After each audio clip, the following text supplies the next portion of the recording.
I'm Mary Oxendale-Spensley, and I'm a member of the Calgary Raging Grannies. And we Grannies stepped up for the teachers on October 6th at the biggest rallies we've ever seen in Alberta. Several of us Grannies happen to be retired teachers. We share a deep concern about how badly the provincial government is treating public education, teachers, and students. We stand behind the teachers and students. I was asked to speak about my years as a teacher. I've been retired for 15 years now. What I remember was a collaborative relationship with Alberta Education and the Minister of Education. I always felt the government had my back, as we had what was then considered a world-class curriculum, and we were proud to be part of that. I always felt respected. In fact, I was sometimes a little embarrassed to be labeled a school marm, a stereotypical, boring do-gooder.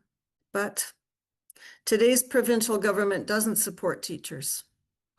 Among other issues, they instead imply that those same school marms are now scattering inappropriate sexualized material around where young children can find them.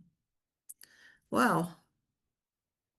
That's a 180-degree change of opinion from sweet little school marms to purveyors of porn.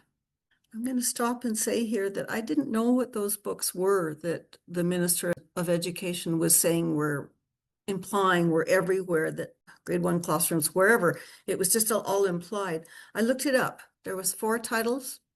They all happened to be in high schools and junior high schools, none in elementary schools. I hadn't read those titles, so I looked them up. They all happen to be highly acclaimed novels with pictures. They are graphic novels, meaning with pictures. That's what graphic can mean. It doesn't mean the other thing all the time.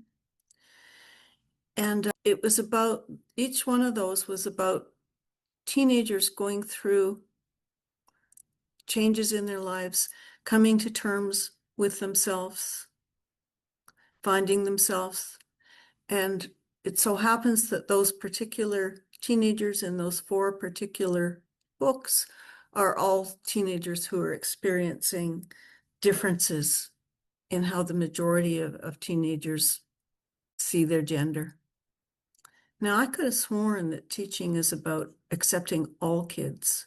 It's not about discriminating against any for their gender or for their height or for their coloring or for their nationality. But the UCP, I keep wondering, why are they so eager to undermine teachers' integrity? What is their motivation?